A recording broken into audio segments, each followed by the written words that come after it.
जो अकेला व्यक्ति या अकेली जो महिला लिख रही है, उससे संघर्ष कम करना पड़ता है जब दोनों साथ-साथ लिखते हैं। बिल्कुल, बिल्कुल। बिल्कुल, हाँ, हाँ, क्योंकि हाँ। एक ही विचारधारा, एक ही हाँ, हाँ। समानता, एक ही क्षेत्र, जी। तो मुझे ऐसा लगता है कि सीखने को तो मिलता ही है और संघर्ष संभवतः स शायद कम करना पड़ता होगा। हाँ, कह सकते हैं आप कम इसको। करना पड़ता होगा, मैं संघर्ष को मना नहीं कर रहा हूँ, लेकिन जी, मतलब जी। अपेक्षाकृत कम करना हाँ, पड़ता होगा। और देखिए संघर्ष कम इसलिए होते हैं कि आपको सपोर्ट करने वाला मिलता है व्यक्ति। बिल्कुल, बिल्कुल। यदि आपके घर में एक व्यक्ति ऐसा है जो या तो उस तरह की रुचि का नहीं है, तो उसको हो सकता है ये सब चीज़ें जो मैं कर रही हूँ हाँ, निरर्थक सी लगें। निरर्थक सी लगे और कई बार देखा भी गया है, हाँ, व्यावहारिक रूप कि से भाई आप और हम हाँ, देखेंगे तो बिल्कुल देखा कि भी गया है, उसको बिल्कुल। आगे बढ़ने के मौके नहीं बिल्कुल, मिलते हैं, अवसर नहीं मिलते बिल्कुल। हैं, चाहकर भी नहीं लिख पाती है वो। हुँ, स्त्री विमर्श हमारे यहाँ इसी कारण तो उत्पन्न हुआ बिल्कुल, है। बिल्कुल, जो बिल्कुल। स्त्री विमर्श का जो भावना आई है, वो इस हुँ। साहित्य में इसी तरह से आई है। नूतन जी, इसी बीच 2 छोटे-छोटे सवाल और करना जी, जी। चाहूँगा, हाँ, चूँकि समय की अपनी सीमाएँ हैं। मैं एक मेरा छोटा-सा सवाल है, अभी पीछे आपको भारत के महत्वपूर्ण साहित्यिक संगठन इंद्रप्रस्थ लिटरेचर फेस्टिवल द्वारा सम्मानित किया गया और उससे पीछे अंतर्राष्ट्रीय किसान परिषद द्वारा भी सम्मानित किया गया और विदेश के बहुत सारे साहित्यिक संगठनों ने और संस्थाओं ने आपको समय-समय पर सम्मानित किया और जहाँ तक मुझे ज्ञात है कि आपको उत्तर प्रदेश हिंदी सेवा जी, संस्थान जी। ने भी शायद सम्मान किया। जी, जी। आप इस सम्मान की श्रृंखला के बारे में भी 2 शब्द बताएँ?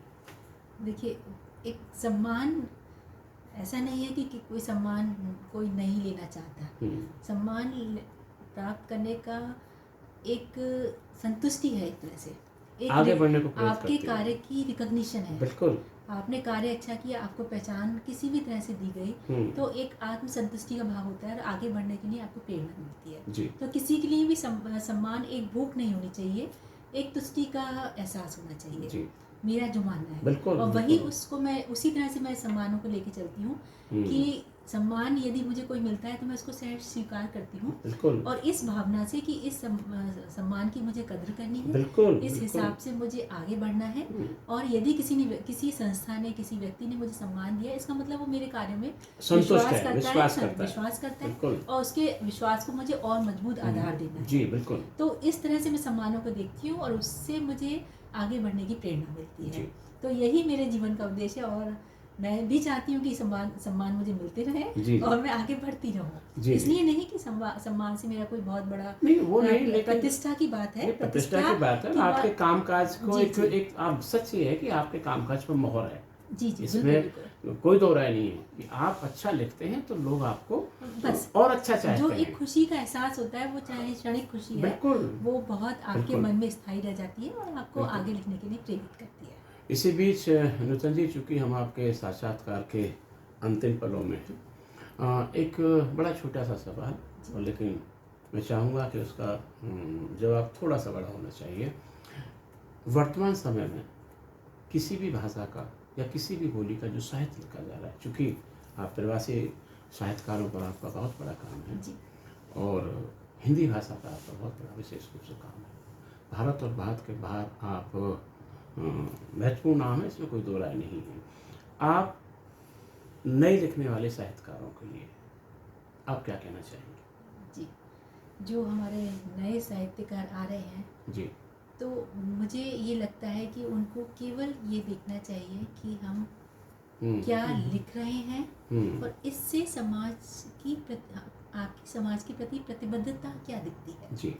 आप समाज के लिए यदि कल्याणकारी लिखेंगे, हुँ, तो निश्चित ही उसका किसी क्षण, किसी घटना, किसी कालखंड में हो सकता है आपकी कृति, छोटी सी कविता भी कई बार कालजयी हो जाती हो है। जाती है, बिल्कुल, तो बिल्कुल, एक जो आपको सालजयी नहीं होना है बिल्कुल। कि एक सा आपको पढ़ के भूल जाए लोग। हुँ, हुँ, आपको इस तरह से अपने को प्रस्तुत करना है, अपनी भावनाओं को इस तरह से अभिव्यक्त करना है कि आपकी कृतियाँ लोगों के दिलों में स्थायी रूप से जीवित रहें। बिल्कुल। और वही मुझे लगता है कि साहित्यकार की सच्ची आस्था है, साहित्यकार की सच्ची सफलता है और साहित्यकार के उद्देश्य जो होता है, जिस उद्देश्य से लिखी जाती है, जैसे हम कहते हैं कि साहित्य का उद्देश्य समाज का कल्याण करना है, मंगल भावना को लेकर चलता है। जी, तो कम से कम आप बहुत ज़्यादा साहित्य के माध्यम से कुछ नहीं कर सकते, कम से कम अपने साहित्य के माध्यम से जनता को जागरूक कर सकते हैं।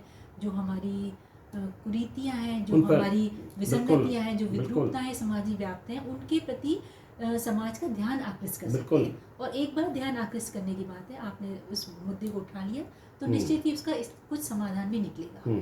तो इस तरह से आप अपने जो एक बहुत बड़ा यज्ञ कह सकते हैं हम समाज का, उसमें आपकी छोटी सी आहुति हो जी। जाएगी। तो इस तरह से साहित्यकार का उद्देश्य रखना चाहिए कि वो जो परिवेश को देखे, अपने परिवेश की जो अनुकूल और विषम स्थितियां हैं उनको चित्रित करे और उसके आधार पर एक ऐसा समाज की, एक ऐसे साहित्य की रचना करे जो कम से कम कुछ समय तक तो उसके माध्यम से वो जीवित रहे जनता के हृदय। जी, धन्यवाद साथियों। अभी हमारे साथ थी साक्षात्कार के रूप में हमारी बड़ी बहन डॉक्टर नूतन पांडे जी। डॉक्टर नूतन पांडे जी किसी परिचय की मोहताज नहीं हैं। हिंदी साहित्य में और प्रवासी साहित्य में वर्तमान समय में बड़ा महत्वपूर्ण नाम और काम। निसंदेह आज आपसे कुछ उन अनछुए पहलुओं से बात हुई, उन अनछुए प्रश्नों पर बातचीत की जो अभी तक, जहाँ तक मुझे लगता है कि साक्षात्कार के अंग नहीं बने। आगे किसी और महत्वपूर्ण व्यक्तित्व के साथ, महत्वपूर्ण साहित्यकार के साथ पुनः आपसे मुलाकात होगी। धन्यवाद, नमस्कार।